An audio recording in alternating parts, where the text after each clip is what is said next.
చెల్లింతుము. ఆకాశమందున్న ఆసీనుడా, అదృశ్యుడవై ఉన్న అద్వితీయుడా, ఆదరించునా ఆధారమా, నీకే ఆరాధనా, నీకే ఆరాధన. ఆకాశమందున ఆసీనుడా, ఆకాశమందున్న ఆసీనుడా, అదృశ్యుడవై ఉన్న అద్వితీయుడా, ఆదరించేనా ఆధారమ్మా, నీకే ఆరాధన, నీకే సర్వోన్నతమైన స్థలములలో, సర్వోన్నతమైన స్థలములలో, సర్వోన్నతునికి మహిమయు, సకల చరాచర స్థలములలో స్తుతులు చెల్లింతుము, స్తుతులు చెల్లింతుము. రాజా యేసు రాజా, రాజా యేసు రాజా, రాజా యేసు రాజా, రాజా యేసు రాజా, రాజాని సన్నిధిలో రే పగలు వేచి ఉందును, యేసు రాజాని సన్నిధిలో రే పగలు వేచి ఉందును. నిన్ను స్తుతించి ఆరాధింతును, నా చింతలు మరచెదను. నిన్ను స్తుతించి ఆరాధింతును, నా చింతలు మరచెదను. రాజా రాజా యేసు రాజా, రాజా యేసు రాజా, రాజా యేసు రాజా, రాజా యేసు రాజా. అవును తండ్రి, మీరు మాకు రాజు అయ్యారు, మేము మీకు ప్రజలమయ్యా. మీరు మా రాజు, మేము మీ చేత పాలించబడే ప్రజలమయ్యాము తండ్రి. నువ్వు మంచి రాజు అయ్యా, దయగలిగినటువంటి రాజు అయ్యా, కనికరం కలిగినటువంటి రాజు అయ్యా, ప్రేమ స్వరూపమైనటువంటి రాజు అయ్యా, కనికరము చేత కదిలించబడే రాజు అయ్యా, సహాయము చేసే రాజు అయ్యా, ఆదుకునే రాజు అయ్యా, ఆదరించే రాజు అయ్యా, బలపరిచే రాజు అయ్యా, స్వస్థపరిచే రాజు అయ్యా, అన్నిటికీ సరిపోయినటువంటి రాజు అయ్యా. తండ్రి మీకు స్తోత్రం, నీ కృతజ్ఞతలు చెల్లిస్తున్నా. ఈరోజు నీ భవనములో చేరి అయ్యా, నీ ఇంటిలో చేరి మేమందరం కూడా తండ్రి నీ సన్నిధిలో చేరి ప్రభువా మిమ్మల్ని స్తుతించుటకు ఆరాధించుటకు తండ్రి మా నోటిని మీరు తెరిచినందుకు మీ కృతజ్ఞతలు దేవ. మా నోటి మాటలు మా హృదయ ధ్యానము మీ దృష్టికి అంగీకారములగునుగాక తండ్రి. మా స్తుతుల పైన మీరు ఆశీనులవుదురుగాక ప్రభువా. మా మధ్యలో తండ్రి మీరు మహిమను పొందుదురుగాక. రబహలబ షకిబా మెమ్మెబ్రగేలో సోకొరా బాబా. నా బలమ్మా నా కోట ఆరాధనా నీకే. నా బలమ్మా నా కోట ఆరాధనా నీకే. నా బలమా. ప్రతి ఒక్కరూ నోరు తెరచి పెదవులతో కాదు, హృదయపూర్వకంగా ఆరాధిద్దాం ఆయన నామాన్ని, పూర్ణ మనసుతో ఆరాధిద్దాం ఆయన నామాన్ని. నా బలమా నా బలమ్మా నా కోట ఆరాధనా. మరొకసారి ఒప్పుకుందాం ఆయన మన బలమని. నా బలమ్మా నా కోట ఆరాధనా నీకే. నా దుర్గమా నా దుర్గమ్మా ఆశ్రయమ్మా ఆరాధనా నీకే. నా దుర్గమ్మా ఆశ్రయమ్మా ఆరాధనా నీకే. రెండు చేతుల పైకెత్తి ఆరాధనా ఆరాధనా అబ్బా తండ్రి నీకేనయ్యా ఆరాధనా ఆరాధనా అబ్బా తండ్రి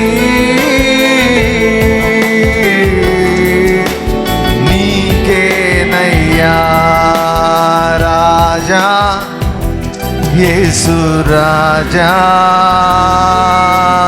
రాజా యేసు రాజా రాజా యేసు రాజా రాజా యేసు రాజా. అవును తండ్రి, సర్వాంతర్యమైనటువంటి దేవుడవు, సర్వోన్నతుడమైనటువంటి దేవుడవు తండ్రి, సర్వజ్ఞానివి, అన్నిటినీ ఎరిగినటువంటి దేవుడవు, హృదయపు లోతులను ఎరిగినటువంటి దేవుడవు, అంతరంగ ఆలోచనలను ఎరిగినటువంటి దేవుడవు. యేసయ్యా, మా తల వెంట్రుకలను కూడా లెక్కించినటువంటి దేవుడవు, మేము కూర్చుండుట లేచుట ఎరిగినటువంటి దేవుడవు, మా ప్రాకారంలో నిత్యము మీదుట ఉంచుకున్నటువంటి దేవుడవు.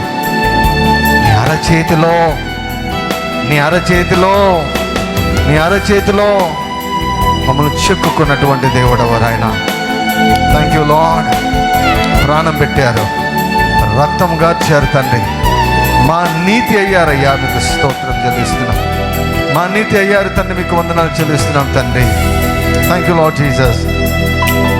అంతట నివసించు యెహోవా ఎలోహిం ఆరాధనా నీకే. అంతట నివసించు యెహోవా ఎలోహిం ఆరాధనా నీకే. అంతటా నివసించు యెహోవా ఎలోహిం, అంతటా నివసించు యెహోవా ఎలోహిం ఆరాధనా నీకే. మా యొక్క నీతి యెహోవా సిద్కేను ఆరాధనా నీకే. మా యొక్క నీతి యెహోవా సిద్కేను ఆరాధనా నీకే. అంతటా నివసించు, అంతటా నివసించు యెహోవా ఎలోహిం ఆరాధనా నీకే. అంతట నివసించు యెహోవా ఎలోహిం ఆరాధనా నీకే. మా యొక్క నీతి యెహోవా సిద్కేను ఆరాధనా నీకే. మా యొక్క నీతి యెహోవా సిద్కేను ఆరాధనా. ప్రతి ఒక్కరు కూడా రెండు చేతులు పైకెత్తి ఆరాధన యేసయ్యా ఆరాధనా ఆరాధనా అబ్బా తండ్రి నీకేనయ్యా ఆరాధనా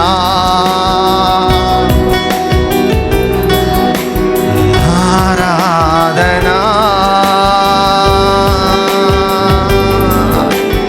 అబ్బా తండ్రి నీకేనయ్యా రాజా యేసు రాజా రాజా యేసు రాజా రాజా యేసు రాజా రాజా యేసు రాజా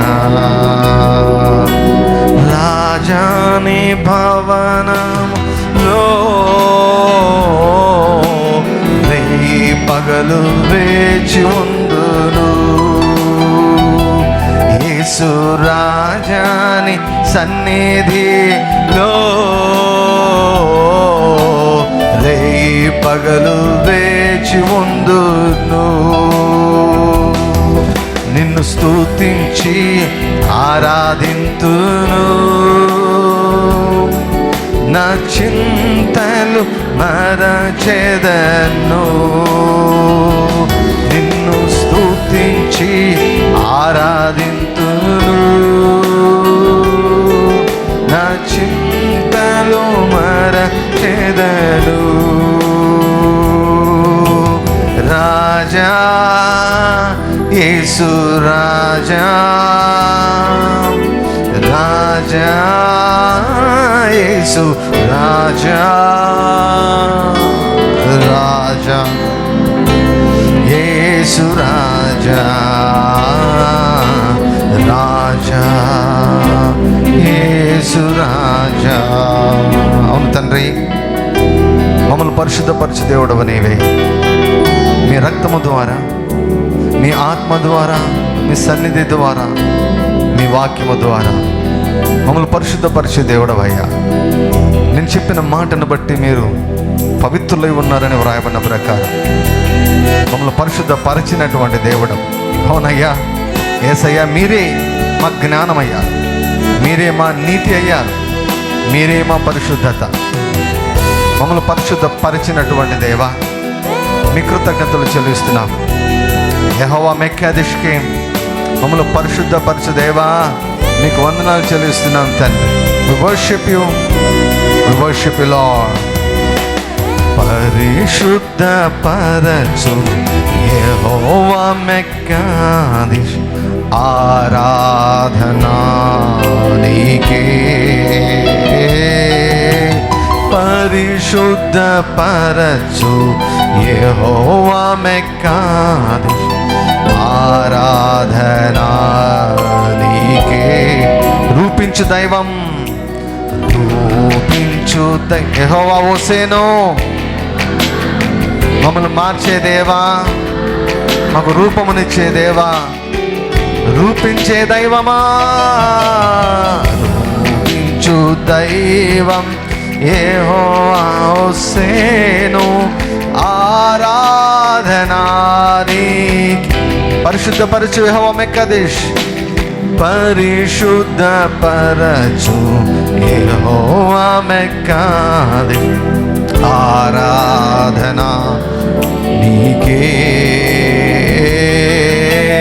పరిశుద్ధ పరచు యెహోవా మెక్కాదేశ్ ఆరాధనా నీకే. రూపించు దైవం యెహోవా హోసేను ఆరాధనా నీకే. రూపించు దైవం యెహోవా హోసేను ఆరాధనా నీకే. ఆరాధన రెండు చేతులు పైకెత్తి ఆరాధనా. We worship you Lord. ఆరాధనా అబ్బా తండ్రి నీకేనయ్యా ఆరాధనా.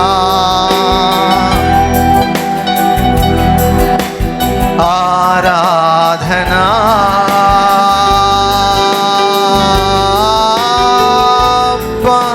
తండ్రి నీకేనయ్యా రాజా యేసు రాజా. రాజా యేసు రాజా. రాజా యేసు రాజా. రాజా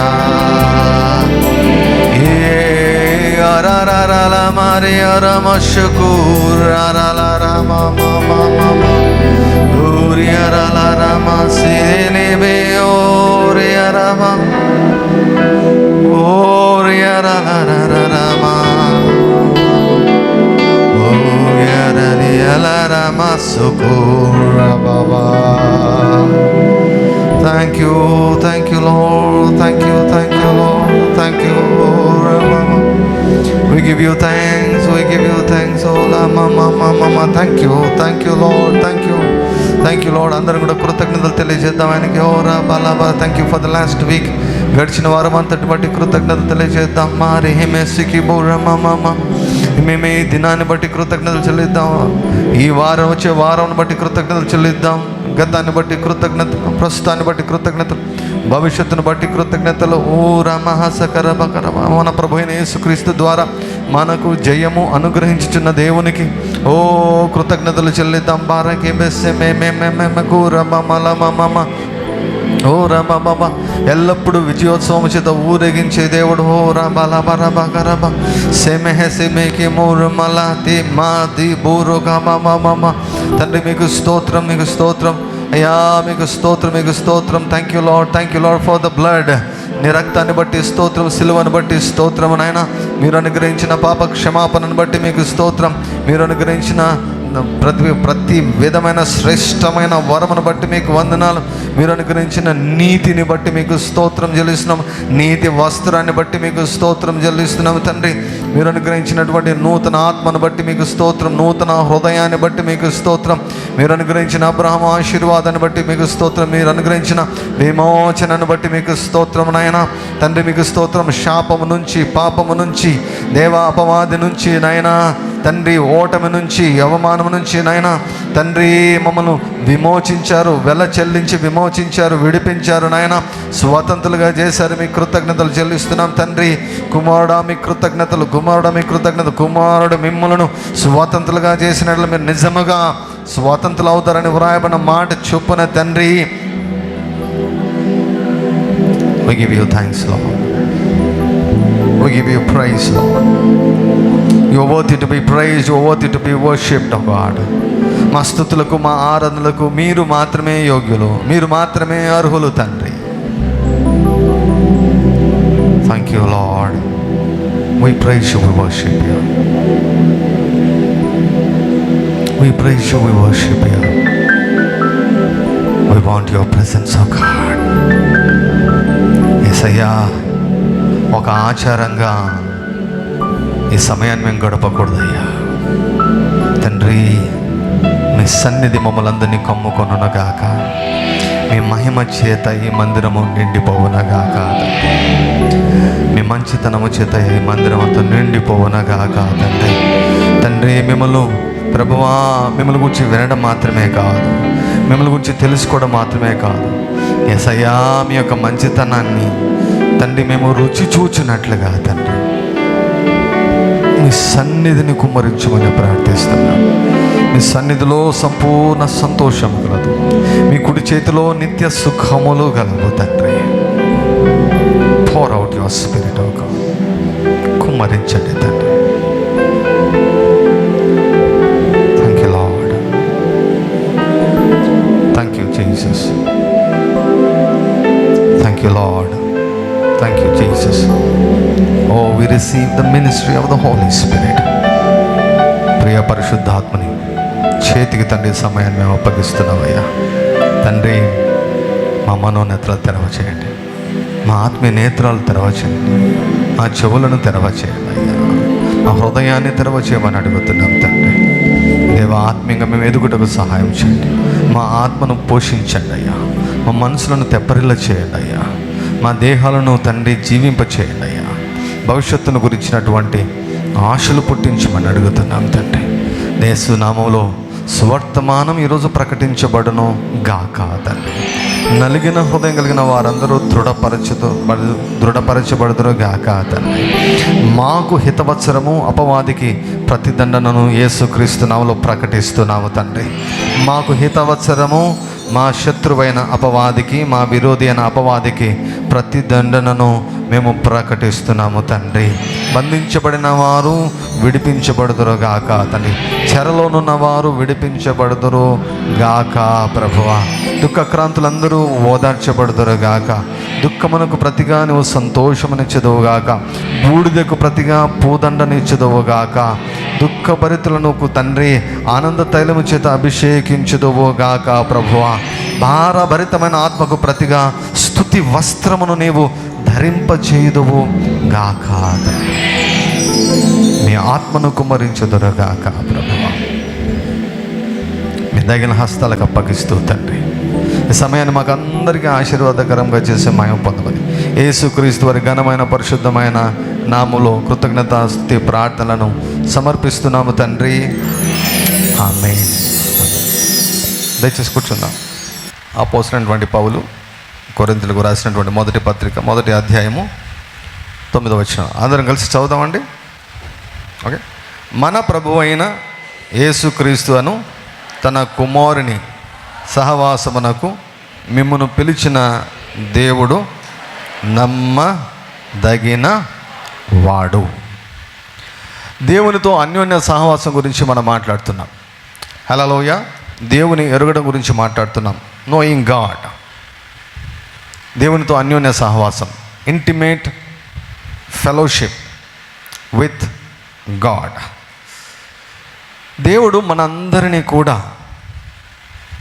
ఆయన సృష్టించడంలో ఆయనకు ఉద్దేశం మనం చాలా కాలంగా మనం చూస్తూ ఉన్నాం. దేవుని యొక్క మనసు, దేవుని యొక్క వాక్యం అన్నటువంటిది దేవుని యొక్క మనసు. If you want to know about God and we can find him here.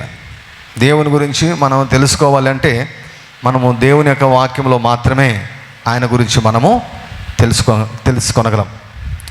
బయట ప్రకృతిని చూసి మరి అంతరిక్షంను చూస్తే కూడా మనకు కొన్ని విషయాలు బోధపడతాయి.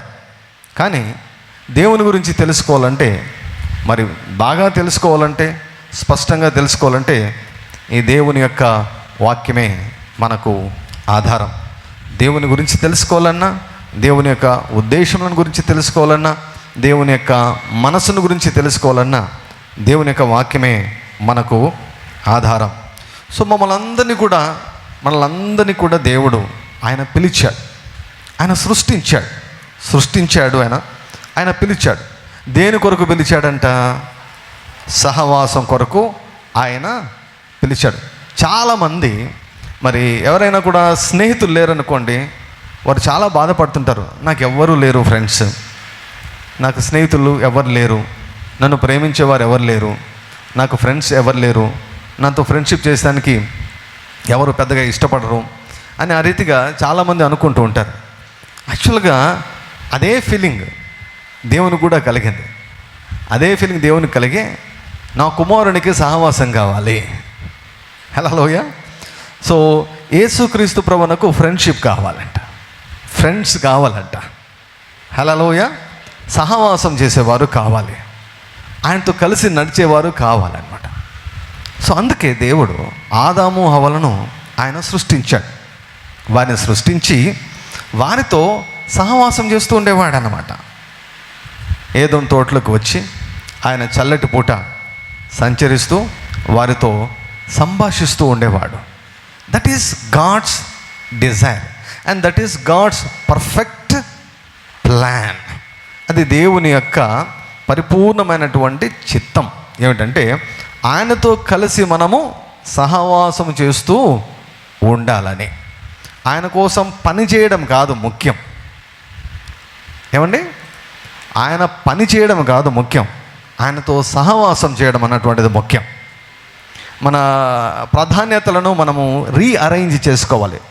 మన ప్రయారిటీస్ను, ఏది ముఖ్యమో, ఏది తక్కువ ముఖ్యమో, ఏది అంత ముఖ్యం కాదు, ఇవన్నీ కూడా మనము వాక్యపు వెలుగులో మనం సరి చేసుకోవాలి. సో దేవుడు మనలను సహవాసం కొరకు ఆయన పిలిచాడు. ఈరోజు మనం ఆదివారం ఆరాధనకు వచ్చాం. దీనికోసం వచ్చాం, మనము ఆయనతో సహవాసం కొరకు వచ్చాం. అందరం కలిసి మనము ఆయనను ఆరాధించేదానికి వచ్చాం.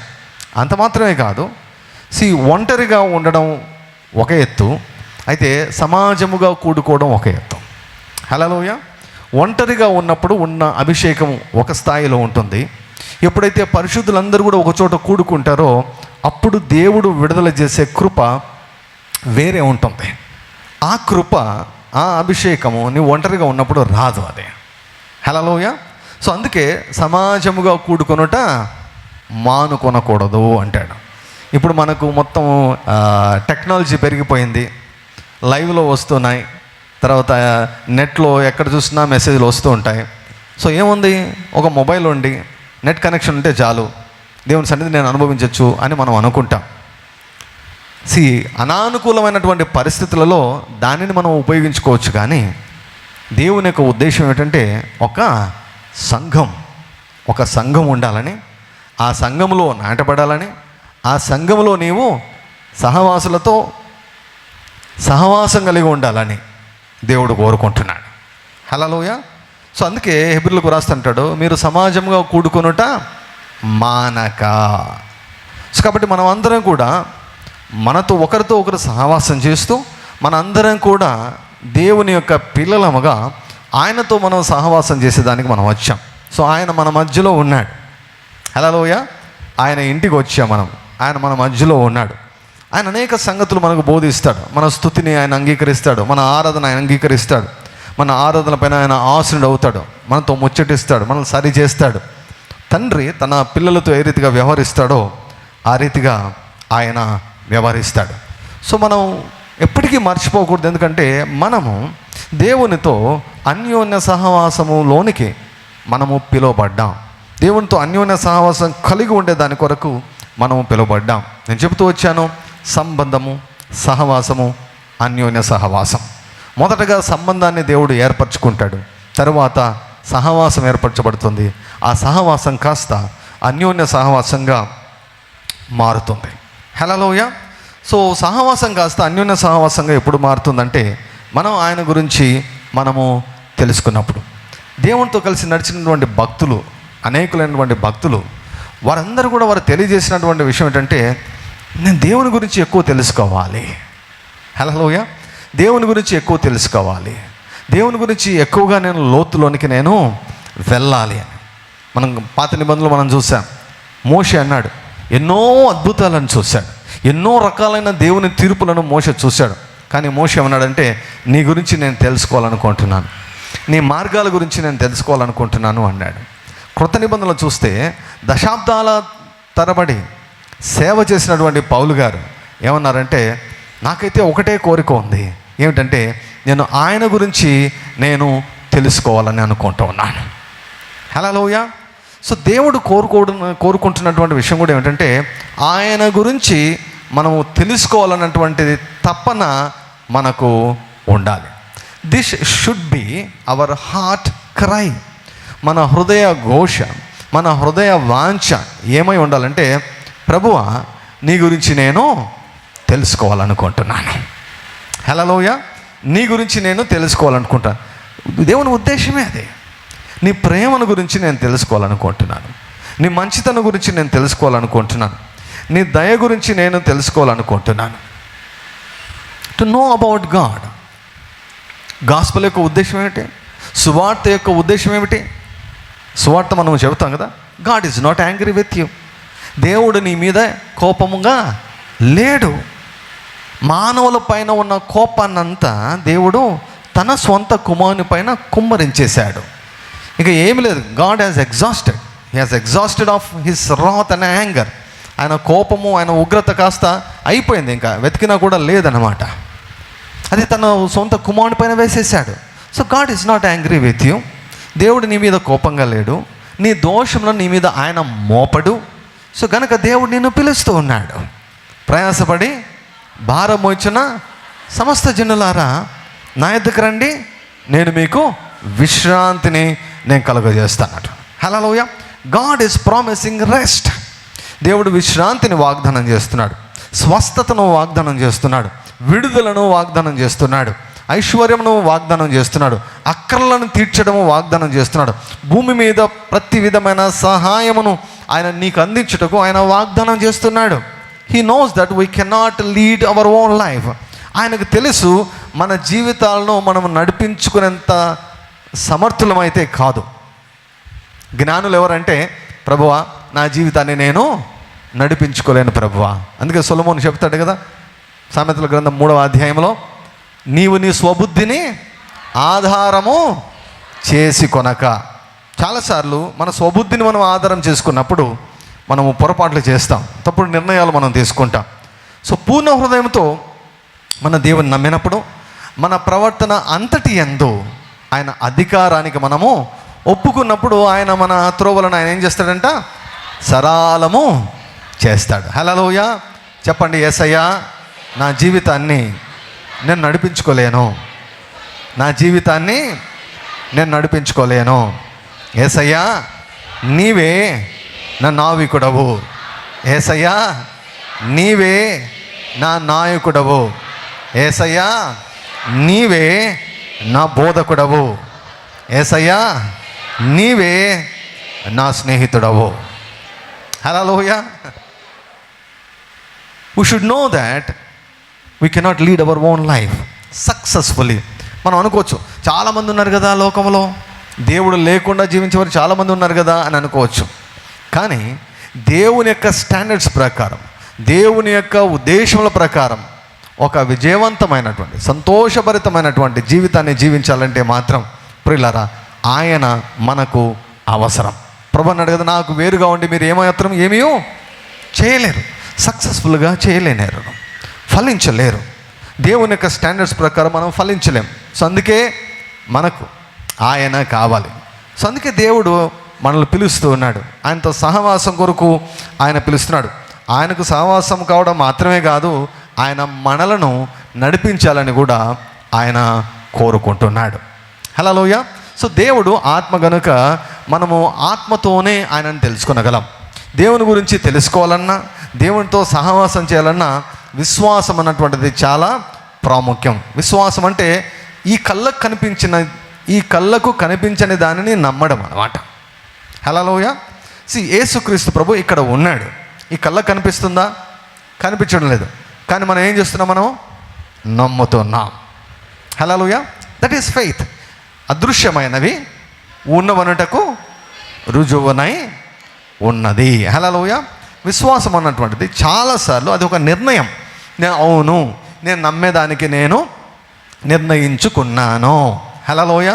తోమ అన్నాడు, నేను నమ్మను అన్నాడు తోమ. సో ఆయన నిర్ణయించుకున్నాడు, ఆయన డిసైడెడ్, నేను నమ్మను అని డిసైడ్ అయ్యాడు అనమాట.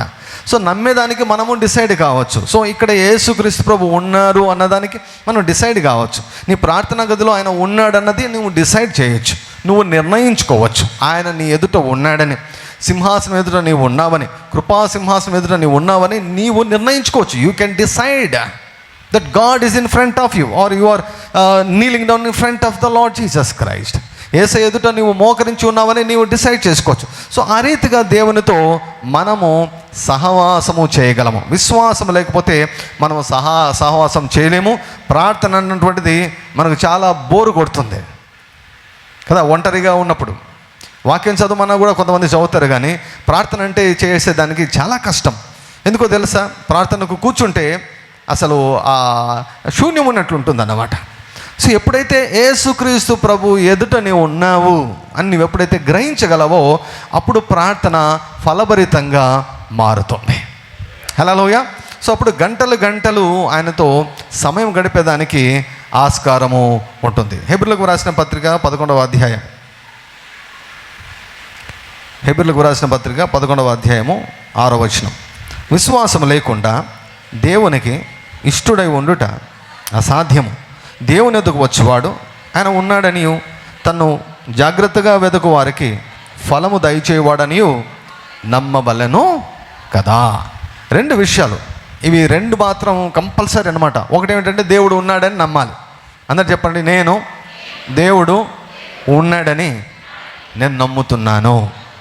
హల్లెలూయా. దేవుడు ఉన్నాడని నేను నమ్ముతున్నాను. చాలాసార్లు చాలామంది కొన్ని సమస్యలు ఎదుర్కొన్నప్పుడు వేర్ ఈజ్ గాడ్ అంటారు, దేవుడు ఎక్కడ ఉన్నాడు అని అంటారు అనమాట. సో కాబట్టి పరిస్థితులు ఎప్పుడు కూడా దేవుడు ఉన్నాడో లేడో అవి నిర్ణయించలేవు. దేవుడు ఉన్నాడో లేడో నిర్ణయించేది పరిస్థితులు కాదు, ఆయన ఉన్నవాడై ఉన్నాడు. సో కనుక దేవుడు ఉన్నాడని మనం నమ్మాలి. పరిస్థితులు ఎలా ఉన్నా దేవుడు ఉన్నాడని నమ్మాలి. అందరు చెప్పండి, దేవుడు ఉన్నాడని నేను నమ్ముచున్నాను. హల్లెలూయా. ఇది మనకంటే ఎక్కువగా నమ్మే వ్యక్తి ఒకడు ఉన్నాడు, వాడు సాతాన్, మన శత్రువైన అపవాది. మనకంటే బాగా నమ్ముతాడు దేవుడు ఉన్నాడని. హల్లెలూయా కదండి. సో దేవుడు ఉన్నాడని నమ్మితే ఏం సరిపోతుంది? ఎందుకంటే వాడు కూడా నమ్ముతున్నాడు కదా. దయ్యములు కూడా నమ్ముచు వణుకుచున్నవని వాక్యంలో వ్రాయబడింది. So Satan also believe that God is real. దేవుడు ఉన్నాడని సాతాను నమ్ముతాడు, కానీ సాతాను నమ్మనటువంటి విషయం ఇంకొకటి ఉందన్నమాట. అది 2వ భాగం. సో సాతానుకు మనకు తేడా ఎక్కడ వస్తుంది అంటే ఈ 2వ భాగం. ఏంటి 2వ భాగం? తన్ను వెదకు వారికి ఫలము దయచేవాడని నమ్మవలెను కదా. హల్లెలూయా. దేవునిని వెదికే పనిలో మనం ఉండాలి. హల్లెలూయా. వెదికే పనిలో మనం ఉండాలి. నేను దేవుని వెతుకుతున్నాను, నేను దేవుని ఆశ్రయిస్తున్నాను, నేను దేవుణ్ణి ప్రార్థించాను, నేను దేవునికి ప్రార్థిస్తూ ఉన్నాను, నా దేవుడు నాకు ఖచ్చితంగా ప్రతిఫలము ఇస్తాడు అని నమ్మాలి. హల్లెలూయా. దేవుడు ఉన్నాడని మాత్రమే కాదు, దేవుడు నాకు ప్రతిఫలాన్ని ఇస్తాడు అని నమ్మాలి. అందరం చెప్తాం, నేను దేవుడు ఉన్నాడని మాత్రమే కాక ఆయనను వెతుకు వారికి, ఆయనను జాగ్రత్తగా వెతుకు వారికి ఫలము దయచేవాడని నేను నమ్ముచున్నాను. 5వ వచనం చూడండి. విశ్వాసమును బట్టి హానోకు మరణము చూడకుండానట్లు కొనిపోబడను. అతడు కొనిపోబడక మునుపు దేవునికి ఇష్టుడై ఉండనని సాక్ష్యము పొందెను. కాగా దేవుడు అతన్ని కొనిపోయాను గనుక అతడు కనబడలేదు. సో కాబట్టి హానోకు దేవునితో కలిసి నడిచిన వ్యక్తులను మనం ఆదికాండంలో 5వ అధ్యాయంలో మనం చూసాం, లాస్ట్ వీక్లో మనం చూసాం. సో హానోకు దేవునితో కలిసి నడిచినటువంటి వ్యక్తి. Enoch walked with God. So అన్యోన్య సహవాసానికి ఒక మంచి ఉదాహరణ ఎవరంటే హానోకు. 365 సంవత్సరాలు జీవించాడు. 65 సంవత్సరాలు దేవుడు లేకుండా, దేవుని గురించి పెద్దగా పట్టించుకోకుండా 65 సంవత్సరాలు జీవించాడు. కానీ 65 సంవత్సరాల తర్వాత ఆయనకు ప్రత్యక్షత వచ్చింది. ఆయన నిర్ణయం తీసుకున్నాడు, నేను వీరందరిలాగా నేను ఎందుకు జీవించాలి? లేదు, నేను విభిన్నంగా నేను జీవిస్తాను, నేను దేవునితో కలిసి నడుస్తాను, నేను దేవుని నేను నమ్ముతాను, ఆయన ఉన్నాడని నమ్ముతాను, ఆయనతో నేను సహవాసం చేస్తాను అని 65వ సంవత్సరం తర్వాత డిసైడ్ అయ్యి 300 సంవత్సరాలు దేవునితో కలిసి నడిచాడంట. హల్లెలూయా. సో మనందరి జీవితంలో కూడా ఇటువంటి సంవత్సరాలు మనకు ఉంటాయన్నమాట. So first 65 years. ఒకవేళ మీరు 60 సంవత్సరాల వయసు ఉన్నవారైనా ఇంతవరకు దేవుని గురించి మీరు పెద్దగా పట్టించుకోలేదన్నా కూడా ఒక శుభవార్త ఏమిటంటే ఏమాత్రం ఇప్పటికీ ఆలస్యం కాలేదు. 65 సంవత్సరాలప్పుడు హానోకు దేవుని గురించి తెలుసుకున్నాడు, కానీ విశ్వాస వీరుడయ్యాడు. హల్లెలూయా. 65 సంవత్సరాలు అయ్యో వేస్ట్ అయిపోయింది, సమయం అంతా వేస్ట్ అయిపోయింది, ఏళ్ళన్నీ వేస్ట్ అయిపోయాయని నువ్వు ఏమాత్రం దిగులు పడవలసిన అవసరము లేదు. 65 సంవత్సరాల తర్వాత దేవునితో కలిసి నడిచాడంట. ఎలా నడిచాడు? విశ్వాసమును బట్టి నడిచాడు. దేవుడు ఉన్నాడని నమ్మాడు. హల్లెలూయా. జాగ్రత్తగా వెతుకు వారికి ఫలం దయచేవాడని నమ్మాడు. సో కాబట్టి ఎన్ని ఫలాలు పొందాడో, 300 సంవత్సరాల్లో ఎన్ని ఫలాలు పొందాడో అవన్నీ మనకు వ్రాయబడలేదు. కానీ ఒక్క మాటలో వ్రాయబడింది ఏమిటంటే, ఆయన కొనిపోబడక మునుపు దేవునికి ఇష్టడుగా ఉన్నాడంట. దేవునికి ఇష్టడుగా ఉన్నాడంటే 2 విషయాలు చేశాడని అర్థం. హానోకు 2 విషయాలు చేశాడు. ఏం చేశాడు? ఒకటి, ఆయన ఉన్నాడని నమ్మాడు. హల్లెలూయా. ఆయనను జాగ్రత్తగా వెతుకు వారికి ఫలం దయచేవాడని నమ్మాడు. దేవుని పైన ఆధారపడ్డాడు. 300 సంవత్సరములు దేవుని పైన ఆధారపడ్డాడు. దేవుని నుంచి ఫలాలను పొందుకున్నాడు. పొందుకుంటూ ప్రభువా, ఇన్ని ఫలాలను నేను అనుభవించానే, నా యొక్క ప్రార్థనలకు ఇన్ని ఫలితాలను నేను అనుభవించానే, మరణం ఎందుకు నేను రుచి చూడాలి అని అడిగి ఉంటాడు. మరణం ఎందుకు రుచి చూడాలి అని అడిగి ఉంటాడు. అయితే అప్పుడు అంటాడు, నువ్వు నమ్మితే దేవుని మహిమను చూస్తా ఉంటా. ప్రభువా, ఇంతవరకు వచ్చాను, ఇన్ని అనుభవించాను, నేను నిన్నెందుకు నమ్మను? నేను నమ్ముతాను. I believe that. నేను నమ్ముతాను. నేను మరణము చూడకుండానే నేను పరలోకానికి వస్తానంటే దేవుడు అన్నాడు, ఓకే, నీ విశ్వాసం చొప్పున నీకు కలుగునుగాక అని దేవుడు పిలుచుకొని పోయాడంట. కిందకు వచ్చి సహవాసం చేస్తూ ఉన్నాడు. పిలుచుకొని పోయాడంట. ఇక్కడ వద్దులే, ఇంకా భూమి మీద నా దగ్గరికి వచ్చేసాయని పరలోకానికి పిలుచుకొని పోయాడు. అన్యోన్య సహవాసంలో దేవునితో అన్యోన్య సహవాసం చేసినప్పుడు చాలాసార్లు దేవుడు పరలోకానికి టూర్కు తీసుకొని పోతాడు. హల్లెలూయా. చాలామంది మనము టూర్లకు వెళ్తుంటారు. ఎప్పుడైనా సెలవులు వచ్చినప్పుడు టూర్లకు, పిక్నిక్లకు ఇట్లా వెళ్తూ ఉంటారు అనమాట. అయితే దేవునితో సహవాసం చేసినప్పుడు, దేవునితో అన్యోన్య సహవాసం చేసినప్పుడు ఆయన టూర్లకు, పిక్నిక్లకు తీసుకుని పోతాడు. ఎక్కడికి తీసుకుని పోతాడు? ఆయన పరలోకానికి తీసుకొని వెళ్తాడు ఆయన. హల్లెలూయా. సో హానోకును దేవుడు పర్మనెంట్గా ఆయన పరలోకానికి తీసుకొని వెళ్ళాడు. సో దేవునితో అన్యోన్య సహవాసంలోనికి మనము వెళ్ళాలి అంటే ప్రియులారా, మనము దేవునితో కలిసి మనము నడవాలి. ఒకసారి చూద్దాం. ఆమోసు గ్రంథము 3వ అధ్యాయం. ఆమోసు గ్రంథము 3వ అధ్యాయం 3వ వచనం. ఆమోసు గ్రంథం 756 పేజ్. 3వ అధ్యాయము 3వ వచనం. సమ్మతింపకుండా ఇద్దరు కూడి నడుతురా. సమ్మతింపకుండా. ఎందుకు చాలా వివాహాలు విడాకులు తీసుకుంటుంటారు? డైవర్స్ ఎందుకు తీసుకుంటుంటారు? ఏమండి? సమ్మతించకపోవడం వలన కదా. సమ్మతించకుండా ఇద్దరు కూడి నడుతురా అంటే జీవించుదురా అని అర్థం అన్నమాట. వాకింగ్ విత్ ద లార్డ్ అంటే ఆయనతో కలిసి జీవించడము అని. ఊరిక మామూలుగా అడుగు వేసుకొని నడవడం అది కాదు అర్థం. వాకింగ్ అంటే జీవించడం అని అర్థం అన్నమాట. సమ్మతింపకుండా ఇద్దరు కూడి నడుతురా అని ప్రశ్న ఇస్తున్నాడు. మీ జవాబు ఏంటి? జవాబు చెప్పండి. కూడి నడుతురా? నడవగలరా? నడవలేరు. సో దేవునితో కలిసి నడవాలి అంటే మనం ఏం చేయాలి? దేవునితో మనము సమ్మతించాలి, అంటే ఏకీభవించాలి. ఆయన ఎస్ అంటే మనము నో అనకూడదు. ఆయన నో అంటే మనము ఎస్ అనకూడదు. ఇశ్రాయేలులకు ఉన్నటువంటి ఒక భయంకరమైనటువంటి స్వభావం ఏమిటంటే, ఏది చేయమంటే అది చేయరు, ఏది చేయవద్దో అది చేస్తారు. మన్నాను ఏరుకోండి అంటే ఏరుకోలేదు, ఏరుకోవద్దన్నప్పుడు పోయి ఏరుకున్నారన్నమాట. సో అలా చాలాసార్లు అది మానవ స్వభావం అనేదానికంటే అది దయ్యం స్వభావం. మానవుడు ఆదాము నుంచి పుణికిపుచ్చుకున్నటువంటి స్వభావం, రూపాంతరం చెందినటువంటి మనసులో, దేహంలో ఉన్నటువంటి ఆ స్వభావం, తిరుగుబాటు స్వభావం, లోబడనని స్వభావం అన్నమాట. ప్రియులారా, దేవునితో మనం కలిసి నడవాలంటే మనము ఆయనతో సమ్మతించడము మనము ప్రారంభించాలి. We should begin to agree with him. ఆయన మనతో సమ్మతించడు. ఆయన మన మార్గంలోనికి రాడు. మనమే ఆయన మార్గంలోకి రావాలి.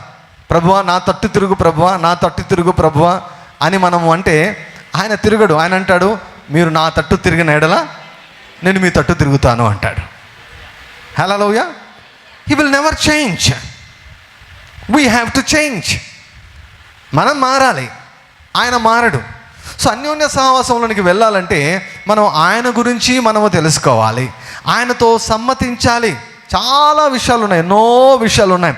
మనం ఒక రోజులో మనము పర్ఫెక్ట్ కాము. పౌలు అంతటువంటి భక్తుడు ఏమన్నాడంటే, నేను ఇంకా ఇంతవరకు సంపూర్ణ సిద్ధి నేను ఇంకా పొందలేదు, నేను పరిపూర్ణుని కాలేదు. ఆత్మలో మనమందరం కూడా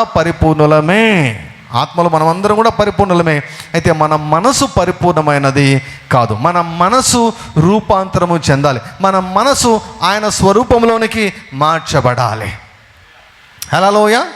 మన మనసు ఆయన స్వరూపంలోనికి మార్చబడాలన్నమాట.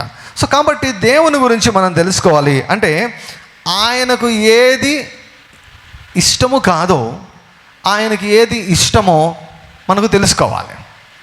హల్లెలూయా. సో ఆయన వచ్చి నీకు ఏది ఇష్టము ఏది ఇష్టం కాదు అని మనల్ని అడగడు. ఆయన ఏమండి, ఫస్ట్ ఆయనకి ఏది ఇష్టమో అది మనం తెలుసుకోవాలి. ఆయనకి ఏది ఇష్టమో కాదో అది మనం తెలుసుకోవాలి. వేటివి ఆయనకు అసహ్యమో అవి తెలుసుకోవాలి. ఏవి ప్రభువు ఇష్టపడతాడో మనం తెలుసుకోవాలి. We should know what God hates and what God loves. దేవుడు దేనిని ద్వేషిస్తున్నాడో తెలుసుకోవాలి, దేనిని ఆయన ప్రేమిస్తున్నాడో మనము తెలుసుకోవాలి. హల్లెలూయా. లూకా సువార్త 16వ అధ్యాయము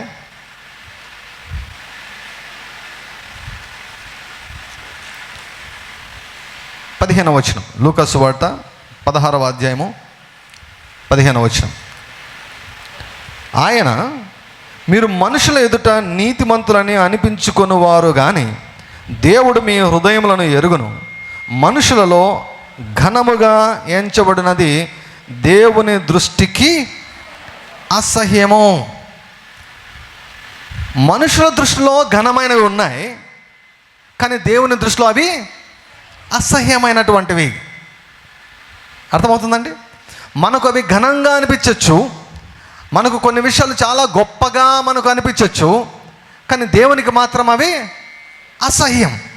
సో అంటే ఇప్పుడు ఒకవేళ మనం దేవుని గురించి మనం తెలుసుకోకపోతే మనం ఏమనుకుంటామంటే అది కూడా దేవుని చిత్తం అనుకుంటాం. ప్రతిదీ దేవుని చిత్తం అనుకుంటాం మనం. దేవునికి అసహ్యమైనటువంటివి ఉన్నాయి, దేవుడు మెచ్చుకున్నటువంటివి ఉన్నాయి.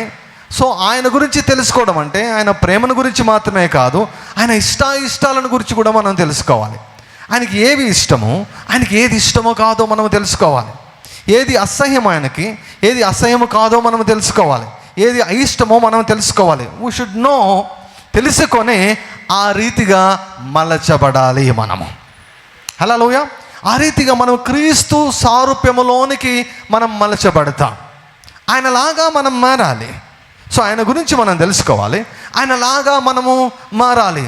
ప్రేమలో మాత్రమే కాదు, ప్రతి విషయంలో కూడా ఆయనలాగా మనము మారాలి. బైబిల్ గ్రంథాన్ని చదివితే ఆయన గురించి మనం చదివినప్పుడు ఆయనకు అసహ్యమైనటువంటివి చాలా ఉన్నాయి, మరి ఆయనకి ఇష్టమైనటువంటివి చాలా ఉన్నాయి. మచ్చుకు జస్ట్ కొన్ని మీకు చూపిస్తాను. ఇవన్నీ దేని కొరకు అంటే దేవుని గురించి తెలుసుకునే దాని కొరకు. సో దేవుని యొక్క వాక్యాన్ని మనం చదివినప్పుడు మనకి ఏమవుతుందంటే మనం వ్యక్తిగతంగా దేవుని గురించి మనము తెలుసుకుంటాం. సో దేవుని యొక్క వాక్యాన్ని చదివేటప్పుడు ప్రతిసారి చదవకపోతే ఏమవుతుందో అన్నట్లు కాదు, దేవా నీ గురించి నేను తెలుసుకోవాలనుకుంటున్నాను. I want to know about you lord. నీ గురించి నేను తెలుసుకోవాలనుకుంటున్నాను అయ్యా, నీ గురించి తెలుసుకోవాలనుకుంటున్నాను, నీ ఇష్ట ప్రకారం నేను జీవించాలని నేను అనుకుంటున్నాను. సో ఈ దృక్పథంతో ఈ ప్రార్థన ద్వారా మనం దేవుని యొక్క వాక్యాన్ని మనము చదవాలి. మన అందరి జీవితాల్లో ఒక ఆశ ఉండాలి ప్రియులారా. ఏమిటంటే, దేవా నీ చిత్తము చేయుట నాకు సంతోషకరము. అందరం చెబుదామా? దేవా నీ చిత్తము చేయుట నాకు సంతోషకరము. యేసుక్రీస్తు ప్రభుల వారు భూమి మీదకి వచ్చినప్పుడు తండ్రి గురించి తండ్రితో ఇదే మాట అన్నాడు, దేవా నీ చిత్తము చేయుట నాకు సంతోషకరము. I delight to do your will అని మనం చెబితే వెంటనే మనసు దేహం మాత్రము చాలాసార్లు ఒప్పుకోదు. కొన్ని విషయాల్లో సులభంగా ఒప్పుకుంటుంది, కొన్ని విషయాలు అస్సలు ఒప్పుకోదు మనసు కానీ దేహం కానీ. సో అక్కడే మనకు మార్పు రావాల్సినటువంటి అవసరం ఉంది. సో ఆయన సహవాసంలో ఉన్నప్పుడు ఫలించు తీగ మరింతగా ఫలించాలని అందులోని పనికిరాని తీగలను ఆయన తీసివేసే దేవుడై ఆయన ఉంటున్నాడు. So we should know about God. చాలాసార్లు మనకు దేవుడు తెలుసు అని మనం అనుకుంటాం, దేవుడికి ఇది ఇష్టము అని మనం అనుకుంటాం. సో దేవునికి అంటే దేవుడు దీని గురించి పెద్దగా ఆయన లక్ష్య పెట్టడు అని మనకు చాలాసార్లు మనం తెలుసుకుంటాం, మనం అనుకుంటాం అన్నమాట. కానీ దేవుని యొక్క వాక్యములో మనం చూసినప్పుడు మనకు ప్రతిదీ కూడా మనకు బోధపడుతుంది, అర్థమవుతుంది. సో గడిచినటువంటి వారంలో నేను చెప్పాను, మన పారంపర్యాచారముల వలన మన ఆచారముల వలన దేవుని యొక్క వాక్యాన్ని మనము నిరర్థకము చేస్తామంట. దేవుని యొక్క వాక్యాన్ని నిరర్థకం చేస్తానన్నమాట. సో ఫర్ ఎగ్జాంపుల్ ఒక చిన్న ఉదాహరణ, ఒక చిన్న ఉదాహరణ ఇది చాలామందికి అంటే ఎక్కదు ప్లస్ నచ్చదు కూడా. అంటే మనం ఎంత సులభంగా మనము మోసపోతామో, ఎంత సులభంగా మోసపోయేదానికి ఆస్కారం ఉందో నేను చెబుతాను. ఒకసారి కెనెత్ హేగిన్ గారు ఐ థింక్ ప్రార్థనలో ఉన్నప్పుడు మరి తెలియదు కానీ ఒక విజన్ ఆయనకు వచ్చింది, ఒక దర్శనము ఆయన చూశారు. ఆ దర్శనంలో ఆ మీటింగ్ జరుగుతున్నటువంటి ఆ స్థలము పైన ప్రభువు వచ్చారంట. ప్రభు వచ్చి చూస్తున్నారు, మీటింగ్ జరుగుతూ ఉంది, అందరు కూడా చప్పట్లు కొడుతున్నారంట. అందరూ చప్పట్లు కొడుతున్నారు. చప్పట్లు కొడుతుంటే ప్రభుల వారు కెనెత్ హేగిన్ గారి వైపు నాకు ఆయన తిరిగి ఆయన అన్నాడంట, చప్పట్లు కొట్టడం అన్నటువంటిది అది స్తుతి కాదు, ఆరాధన కాదు అన్నాడంట. స్తుతించడం కాదు, ఆరాధించడం కాదు అన్నాడంట. అది కేవలం అభినందించడము, అప్లాడ్ చేయడము, అభినందించడము. See it is neither praise nor worship. So కాబట్టి మనము ఎక్కడ చూసినా కూడా క్రైస్తవ సర్కిల్స్లో, చర్చెస్లో కానీ మీటింగ్స్లో కానీ చప్పట్లకు ఎంత ఎక్కువ ప్రాధాన్యత ఉందంటే అంత ఎక్కువ ప్రాధాన్యత ఉంది. బైబిల్ అంతా చూస్తే 9 చోట్ల మాత్రం చప్పట్లు కొట్టే దాని గురించి ఉంది. ఆ 9 చోట్ల కూడా చప్పట్లు కొట్టడం ద్వారా దేవుని స్తుతించండి, ఆరాధించండి అన్నది ఒక్క సందర్భంలో కూడా లేదు, ఒక్క సందర్భంలో కూడా లేదన్నమాట. విజయం వచ్చినప్పుడు ఆ ఆనందాన్ని ఎక్స్ప్రెస్ చేస్తూ చప్పట్లు కొట్టే దాని గురించి వ్రాయబడింది వాక్యంలో. ఆ వాక్యాలన్నీ ఇప్పుడు చూపించలే నేను. సో చప్పట్లు కొట్టడం అన్నటువంటిది స్తుతించడం కాదు, ఆరాధించడం కాదు. మరి చప్పట్లు కొట్టడం తప్పని చెప్పడం లేదు. పాట పాడేటప్పుడు తాళానికి అనుగుణంగా మనం చప్పట్లు కొడతాం, ఏమండి, తాళానికి అనుగుణంగా మనం చప్పట్లు కొడతాం. బట్ అది స్తుతి కాదు, ఆరాధన కాదు. దేవుని యొక్క వాక్య ప్రకారం పాత నిబంధనలు అయితేనేమి, క్రొత్త నిబంధనలు అయితేనేమి, దేవుని యొక్క వాక్య ప్రకారం స్తుతించడము, ఆరాధించడం అంటే చేతులెత్తి ఆరాధించడం. హల్లెలూయా. చేతులు ఎత్తడం అన్నటువంటిది వాక్య ప్రకారము. హల్లెలూయా. చప్పట్లు కొట్టి దేవుని నామాన్ని మహిమపరచండి అన్నటువంటిది అది వాక్య ప్రకారము కాదు. అన్న కూడా అదేం తప్పేం కాదు. అంటే ఎంత సులభంగా మనము దాన్ని స్తుతించడము, ఆరాధించడం అని అనుకుంటాం. కానీ దేవుని యొక్క వాక్య ప్రకారము మనం చేసినప్పుడు దేవుని యొక్క సన్నిధి ఎక్కువగా విడుదలవుతుంది. హల్లెలూయా. దానికి రుజువుగా దేవుడు ఒక పని చేశాడంట. ఏం చేశాడంట? సో ఒక సర్వీస్లో బాగా దేవుని యొక్క అభిషేకం వచ్చింది. దేవుని యొక్క అభిషేకం వచ్చి దేవుడు కార్యాలు చేస్తున్నాడు. దేవుడు కార్యాలు చేస్తుంటే అందరూ చప్పట్లు కొట్టడం ప్రారంభించారంట. చప్పట్లు కొట్టడం ప్రారంభిస్తే మెల్లగా ఆ యొక్క అభిషేకం కొంచెం తగ్గిందంట. అయితే అక్కడ దైవజనుడు నుండి చప్పట్లు కొట్టద్దండి, 2 చేతులు పైకెత్తి ఆయన కృతజ్ఞతలు చెల్లించండి, స్తుతించండి, ఆరాధించండి అన్నప్పుడు ఎప్పుడైతే అందరూ సంఘమంతా కూడా 2 చేతులు పైకెత్తి ఆయన కృతజ్ఞతలు చెల్లించడం మొదలుపెట్టారో అభిషేకము ఎక్కువైందంట. హల్లెలూయా. సో దేవుని గురించి, దేవుని మార్గాల గురించి, దేవుని యొక్క వాక్యం గురించి మనం సరిగా తెలుసుకొని మనం స్పందించినప్పుడు దేవుని యొక్క అభిషేకాన్ని మనం ఎక్కువగా అనుభవించగలం మనం. హల్లెలూయా. సో కాబట్టి చప్పట్లు కొట్టడం తప్పేం కాదు. తాళానుగుణంగా మనం చప్పట్లు కొట్టచ్చు. చప్పట్లు అందరికీ కొడతాం కదా, పాస్టర్లకు కొడతాం, రాజకీయ నాయకులకు కొడతాం కదండి. ఎవరైనా ఏదైనా సాధించడం అందరికీ కొడతాం చప్పట్లు. కానీ ఎవరి దగ్గరికి వెళ్ళి 2 చేతులు పైకెత్తాం మనం కదా. 2 చేతులు పైకెత్తేది దేవుని దగ్గర మాత్రమే. Hallelujah. That is the way of praise and worship. పూర్ణ హృదయముతో మనము ఆయనను ఆరాధిస్తాం, పూర్ణ హృదయంతో మనం ఆరాధిస్తాం, పూర్ణ మనసుతో మనం ఆరాధిస్తాం. అదే టైంలో 2 చేతులు పైకెత్తి మనము ఆయనను ఆరాధించాలి. సో కాబట్టి ఏ ఆచారం ఉన్నా, ఏ ప్రాక్టీస్ ఉన్నా కూడా దేవుని యొక్క వాక్యంలో ఉందా అని మనల్ని ప్రశ్నించుకోవాలి. సో మనం నమ్మే ప్రతి విషయాన్ని దేవుని యొక్క వాక్యంలో ఉందా లేదా అని ప్రశ్నించుకోవాలి.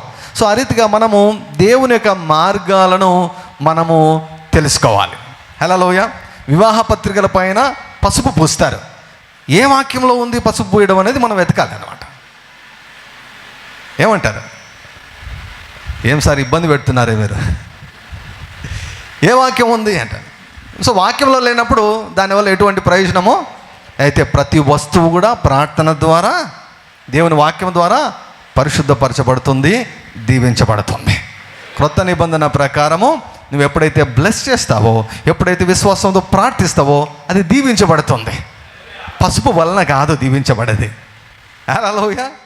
సో కాబట్టి చాలా ఆచారాలు దేవుని యొక్క వాక్యం సరిగా పని చేయకుండా చేసేదానికి ఆస్కారం ఉంది. అందుకంటాడు మీ పారంపర్యాచారముల వలన దేవుని యొక్క వాక్యమును మీరు నిరర్థకము చేర్చున్నారు. అందుకే యేసుక్రీస్తు ప్రభు ఉద్దేశపూర్వకంగా చాలా ఆచారాలు అసలు పాటించేవాడే కాదు అసలు. సో వాళ్ళందరికీ కూడా చాలా వెరీ కోపం వచ్చేది అనమాట. పెద్దల పారంపర్యాచారం నువ్వెందుకు బోధించవు, నువ్వెందుకు అనుభవించవు? బోధించేది ఎక్కడ? వాక్యంలో ఉంటే కదా బోధించేది. యేసుక్రీస్తు ప్రభుల వారు ఆ యొక్క పాత నిబంధనలోనే ఉన్నారు. పాత నిబంధనలో వ్రాయబడని వాటిని కూడా వారు ఆచరిస్తూ ఉన్నారన్నమాట.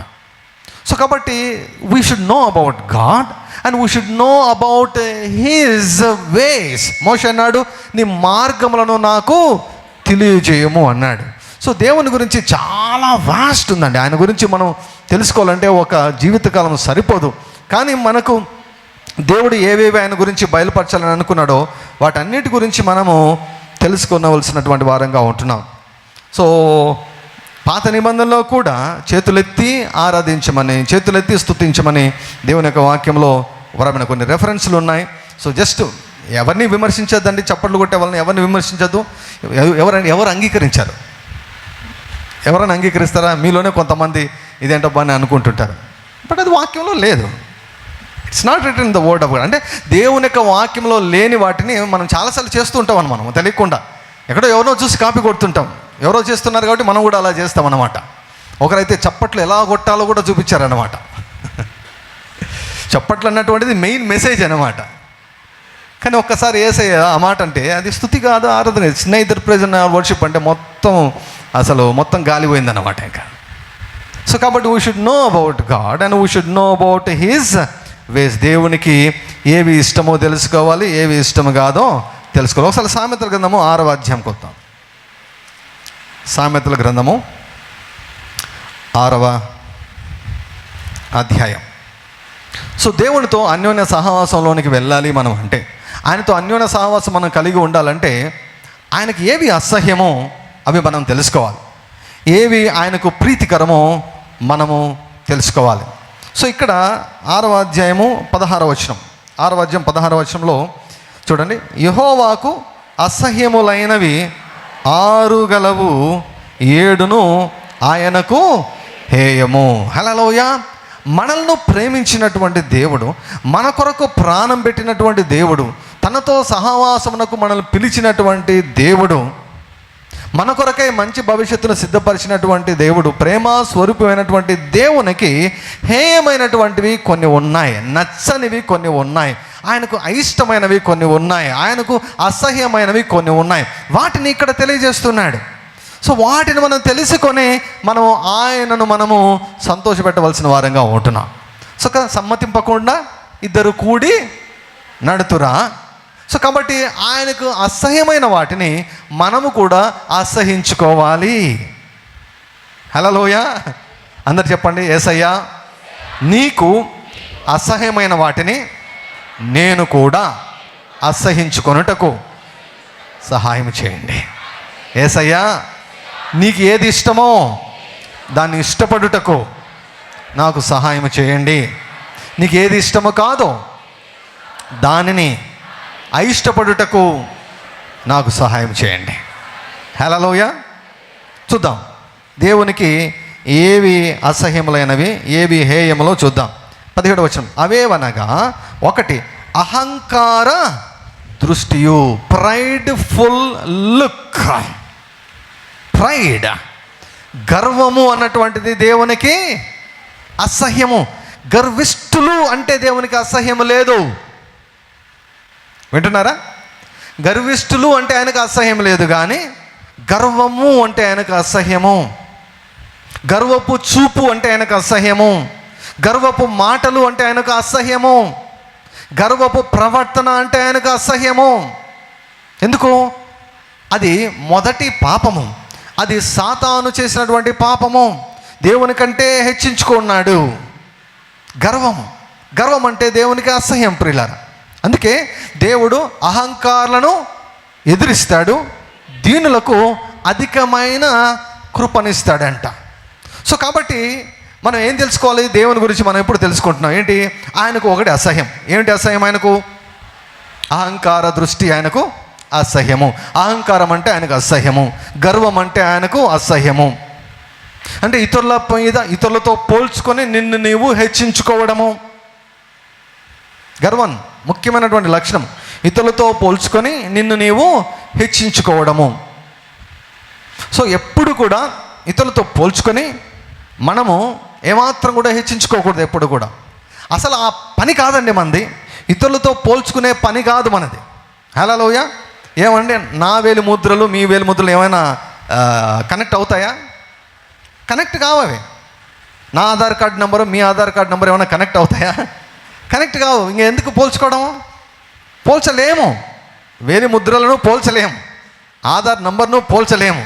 సో కాబట్టి ఎప్పుడు కూడా మనం ఇతరులతో మనం పోల్చుకోకూడదు. పోల్చుకొని నీకంటే నేను మేలు, నాకంటే నీవు తక్కువ, లేకపోతే నాకంటే నీవు ఎక్కువ, అసలు ఈ ఆలోచనలను అసలు మన మనసులోని కూడా ప్రియులారా అనుమతించకూడదు. ఇవి అనుమతించకూడదు.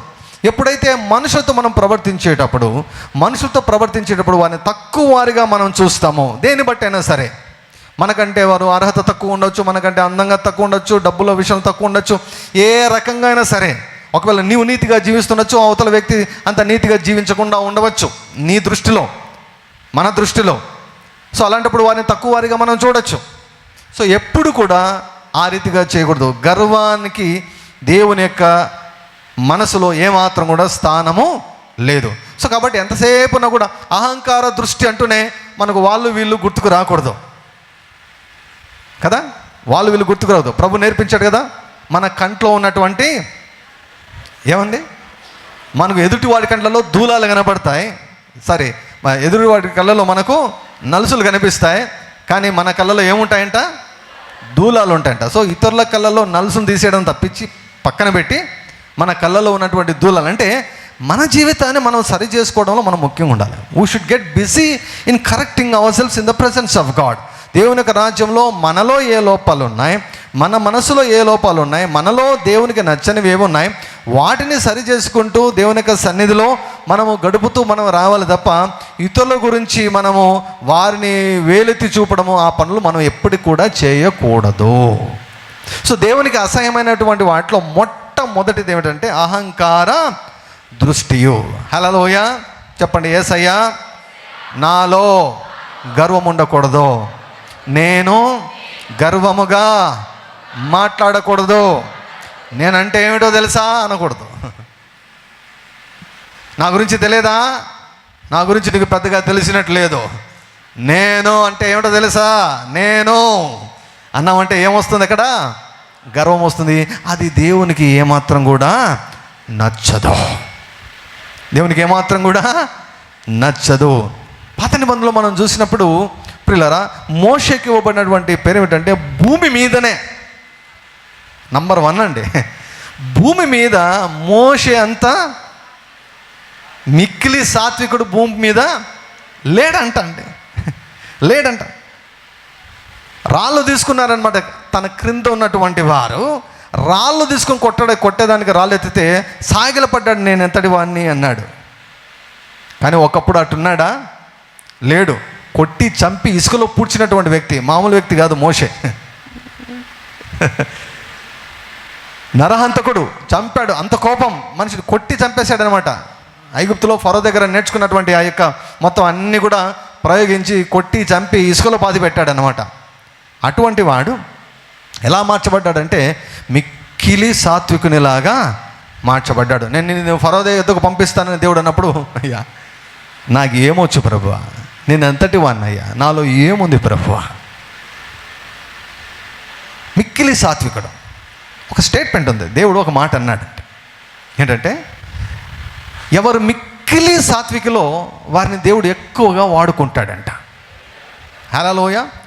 అంటే మిక్కిలి సాత్వికులుగా ఉండడం అంటే అందరికంటే తక్కువ అని ఆత్మన్యూన్యత భావంతో ఉండడం కాదు. అది కాదు మిక్కిలి సాత్వికుడిగా ఉండడం అంటే.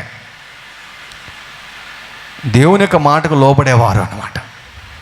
హల్లెలూయా. మోసెస్ వాజ్ ద మోస్ట్ మీక్ person, so he was most used in his generation. తన తరములో ఎక్కువగా వాడబడిన వ్యక్తి ఎవరయ్యా అంటే మోషే. ఎందుకు అంటే మిక్కిలి సాత్వికుడు. మిక్కిలి సాత్వికుడు. సో మనం ఎంత సాత్వికులుగా ఉంటే దేవుడు మనల్ని అంతగా ఆయన వాడుకుంటాడు. ఎంత గర్వం ఉంటే అంతగా ఆయన వాడుకోలేడు. సో దేవునికి అయిష్టమైనది ఏమిటి? అహంకార దృష్టి. కాబట్టి ఎప్పుడు కూడా మన దైనందిన జీవితంలో ఎప్పుడైనా కూడా గర్వము పైకి లేస్తూ ఉన్నప్పుడు, ఇతరుల పైన మనం హెచ్చించుకుంటున్నప్పుడు, ఇతరులతో ప్రవర్తించే విధానంలో కానీ మనం గర్వంగా మన మాటలు వస్తున్నప్పుడు వెంటనే మనం సరి చేసుకోలేదు. ప్రభువా ఇది నీకు అయిష్టమైనటువంటి కార్యం. లోపల ఉంటాడు ఆయన, లోపల ఆత్మలో ఉండి ఆయన టచ్ చేస్తున్నాడు. No no no don't respond like that.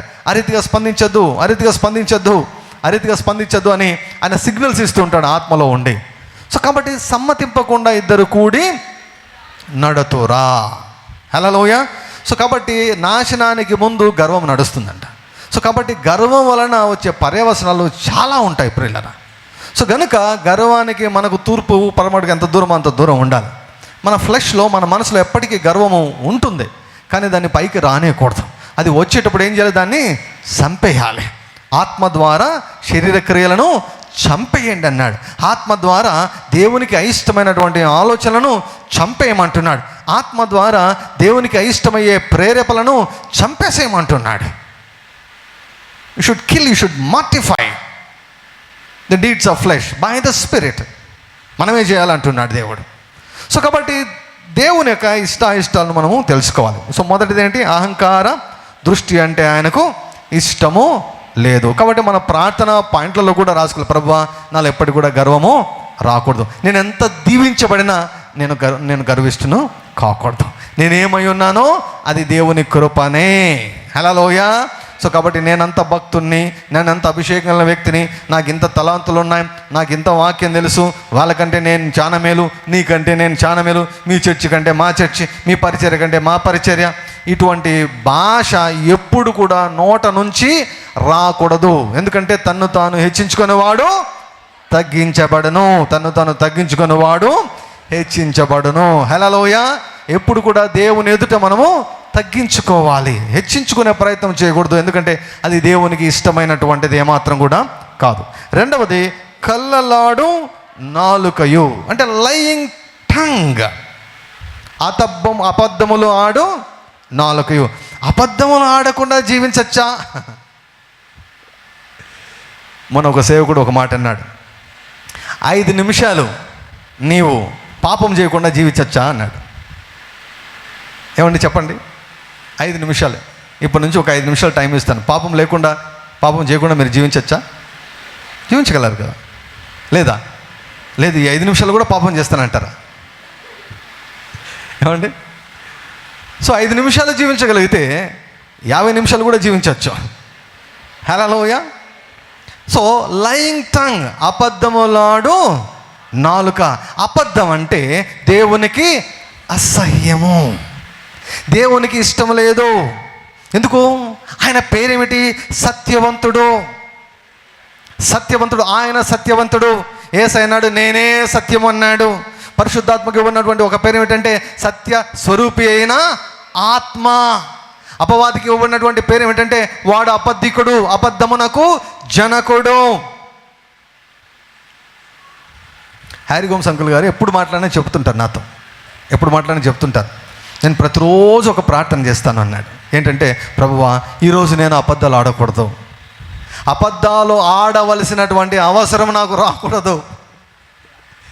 ఎందుకంటే మనం పరలోకంలో లేము. మనం ఏమండి, వీఆర్ నాట్ ఇన్ హెవెన్. పరలోకంలో లేము.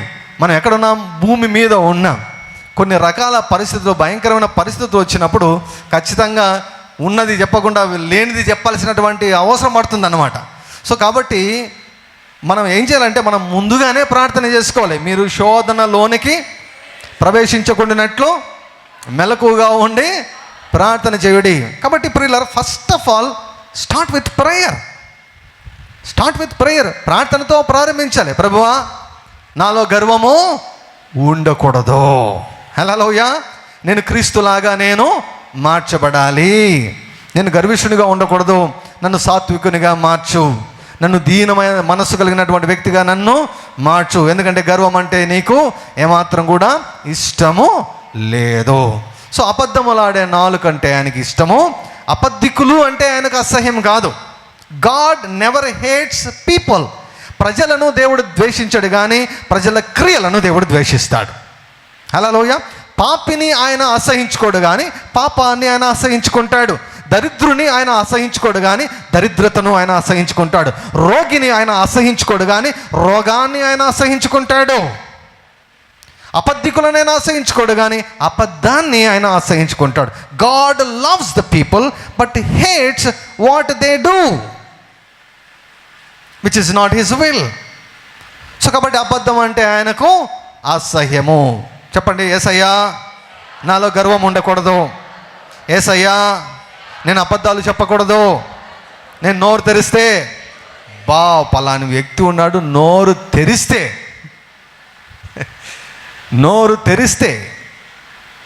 తెరిస్తే ఊరుకురుకనే అబద్ధాలు ఆడుతారు. ఏమి లేకున్నా అబద్ధాలు ఆడుతుంటారు. అంటే ఏమైనా ఉంటే అబద్ధాలు ఆడచ్చా సార్ అంటారేమో. అబద్ధం అది ఏమైనా అది పుట్టేది ఎక్కడి నుంచి అంటే అపవాది నుంచే పుట్టేది. సో కాబట్టి ఒక సేవకుడు ఒక మాట అన్నాడు, చెబితే సత్యం చెప్పు, లేకపోతే నోరు మూసుకో అన్నాడు. చెప్పగలిగితే సత్యం చెప్పు, లేకపోతే నోరు మూసుకో, కానీ అబద్ధం మాత్రం చెప్పొద్దు అన్నాడు. హల్లెలూయా. we must grow. ఎప్పుడైతే మనము ఈ రీతిగా మనము నాలుకను జాగ్రత్తగా వాడతామో మన మాటలకు చాలా పవర్ వస్తుందన్నమాట. ఒక చిన్న మాట మాట్లాడినా చాలా శక్తివంతంగా ఆ మాట మారుతుంది. అందుకే మనుషుడు పలుకు ప్రతి వ్యర్థమైన మాటను గురించి విమర్శ దినమందు లెక్క అప్పగించాలంట. సో కాబట్టి we should be very careful in our words. అంటే మన మాటల ద్వారా, మన మాటలు దేవునికి ఇష్టాన్ని పుట్టించవచ్చు, అయిష్టాన్ని పుట్టించవచ్చు. సో దేవునికి అసహ్యమైనది గర్వం, దేవునికి అసహ్యమైనది అబద్ధాలు చెప్పే నాలుక. తర్వాత మూడవది, నిరపరాధులను చంపు చేతులు. నరహంతకులను ద్వేషించడం లేదు దేవుడు.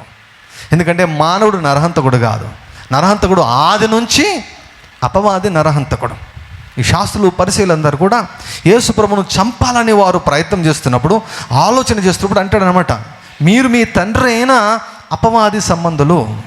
వాడు ఆది నుండి నరహంతకుడు. కయీనుకు పట్టాడు, హేబెలును చంపేశాడు, నరహంతకుడు. సో ఇక్కడ ఏమంటున్నాడు, నరహంతకుడు అని అనడం లేదు, కానీ నిరపరాధులను చంపు చేతులు. ఆయనకి అసహ్యమైనటువంటివి, ఆయనకి హేయమైనటువంటివి, ఆయనకు ఇష్టమైనటువంటివి. కొన్నిసార్లు మనం కత్తి తీసుకొని మనుషులను చంపము, కానీ దేంతో చంపుతాం? నాలుక అనే కత్తితో.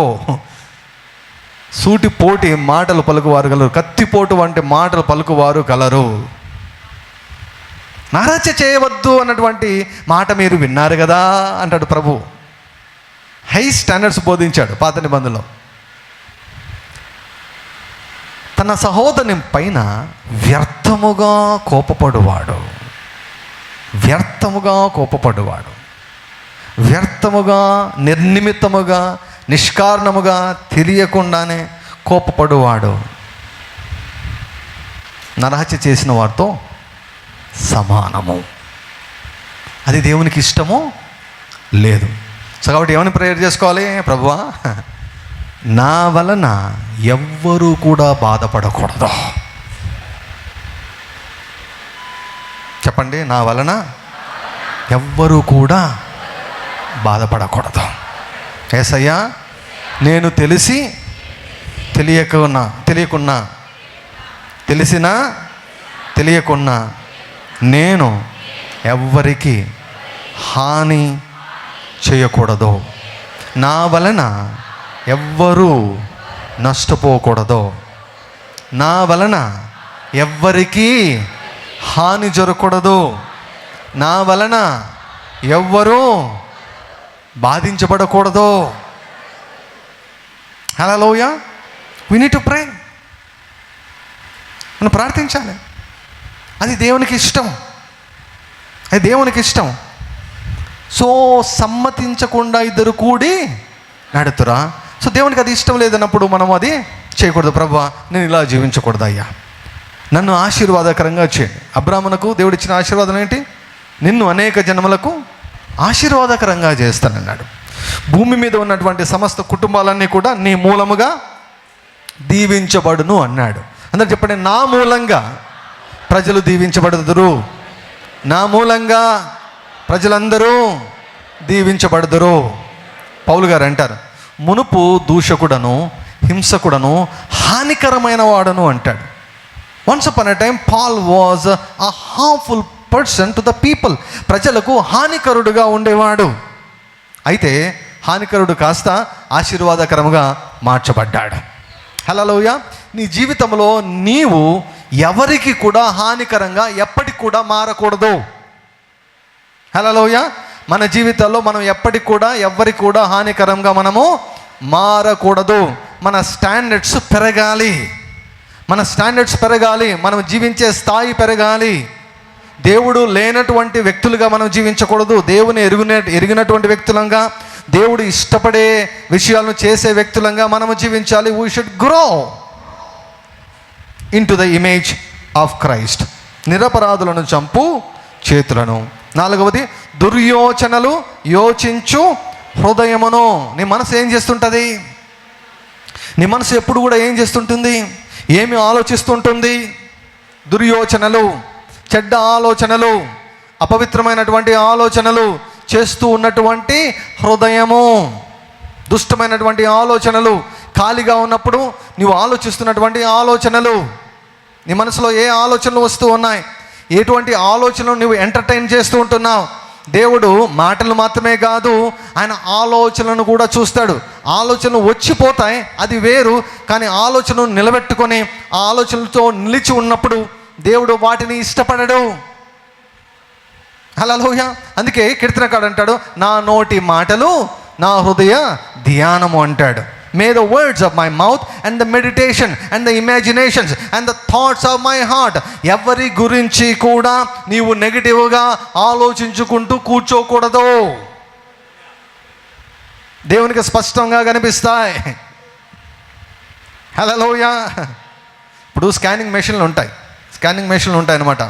మనకు హృదయం మన గుండెను చూపిస్తుంది స్కానింగ్, తర్వాత మన శరీర భాగాలు చూపిస్తాయి. అదే రీతిగా ఒక టీవీ లాగా మన నుదుటి ముందు ఒకటి ఉందనుకోండి, ఇది మన ఆలోచనలు చూపించేది. మన ఆలోచనలు చూపించేది ఒక స్క్రీన్ ఉందనుకోండి, ఈ ఆలోచనలు వస్తున్నాయని. ఎలా ఉంటుంది? ఎలా ఉంటుంది? అమ్మో అమ్మో అది కనిపిస్తేనా అమ్మో అమ్మో అని మనం అనుకుంటాం.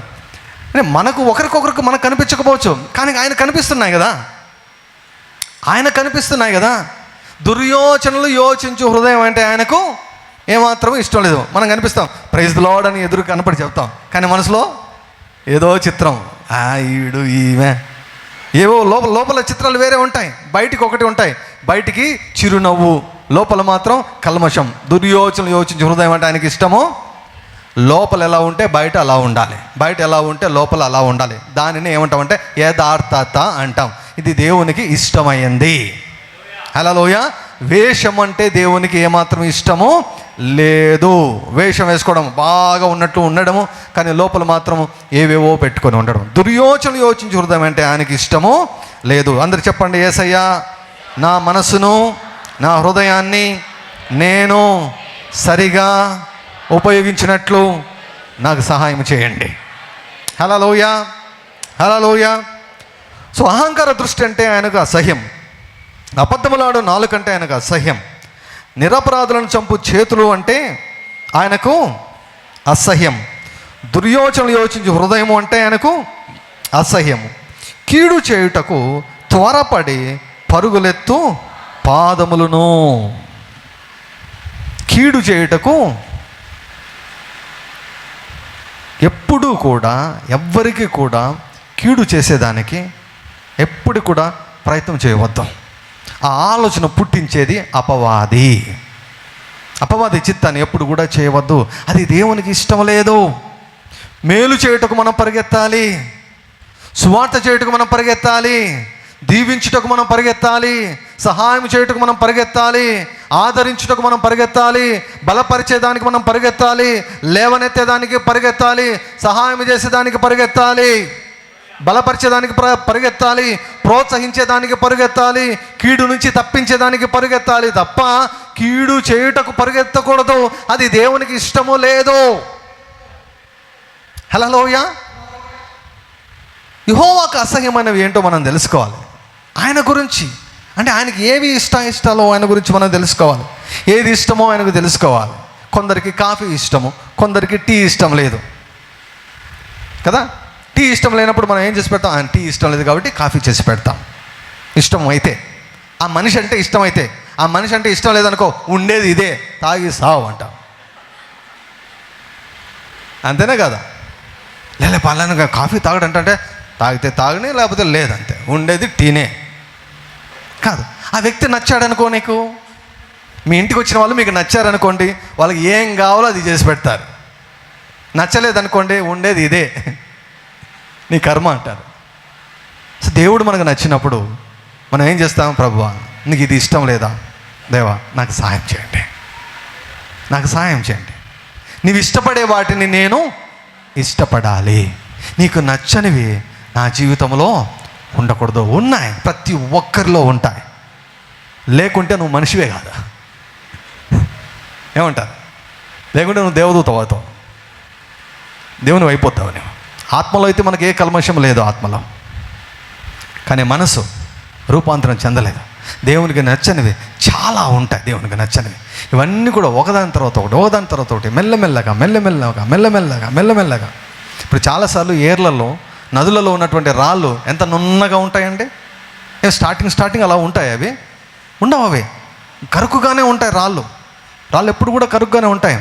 ఆ కంటిన్యూస్గా ఆ నీటి ప్రవాహం కంటిన్యూస్గా ఎడతెగక ఉన్నప్పుడు ఏమవుతుంటే ఆ కరుకుతనం అంతా పోతుంది అన్నమాట. ఈ నీటికి సూచనగా ఉన్నటువంటి వాక్యముతో మనము ప్రతిరోజు మనము తాకబడుతున్నప్పుడు ఆ గరకు పార్ట్స్ కాస్త, ఇతరులకు ఇబ్బందిని కలిగించే స్వభావము కాస్త మెల్లగా నున్నగా మారిపోతుంది. It is a process. ఒక రోజులో ఒక పూట వచ్చేవి కావు ఇవి మార్చబడతాయి. హల్లెలూయా. అందుకే ఆయన స్వరూపంలో, ఆయన పోలిక చొప్పున మనము మార్చబడుతూ ఉంటాం అన్నమాట. సో ఆయన చిత్తానుసారంగా ఆయన ప్రభువా నాకు, మనం కొన్నిసార్లు అంటాం నాకు బలహీనత ఇదే, నాకు కొంచెం కోపం ఎక్కువ అని మనం చెబుతుంటాం అనమాట. ప్రభువా నాకు కొంచెం కోపం ఎక్కువ, నువ్వు నాతో ఏకీభవించాలి అని మనం అన్నాం అనుకోండి. ఆయన ఏమంటాడు? నో, నేను నిన్న నేడు నిరంతరము ఏకరీతిగా ఉన్నవాడను, నేను మారను, నీవే మారాలి. ప్రభా నాకు ముక్కు మీద కోపం ఉంది ప్రభు అంటే, ముక్కు మీద కోపం ఉంటే మింగేసే అంటాడు దేవుడు. అట్లే పెట్టుకోవద్దు అంటాడు. ఏకీభవించాడు దేవుడు. God will not agree with us, we have to agree with him. ఆయనతో మనము ఏకీభవించాలి. సో కీడు చేసేదానికి త్వరపడి పరుగులెత్తు పాదములు, లేని వాటిని పలుకు అబద్ధ సాక్షియు. సో లేని వాటిని పలికి అబద్ధ సాక్షి. ఇతరుల పైన, ఇతరులను మోసం చేయాలని, ఇతరులను ఇబ్బంది పెట్టాలని, ఇతరులకు నష్టపరచాలని, ఇతరులకు కీడు చేయాలని, ఇతరులను గాయపరచాలని లేని వాటిని పలుకు అబద్ధ.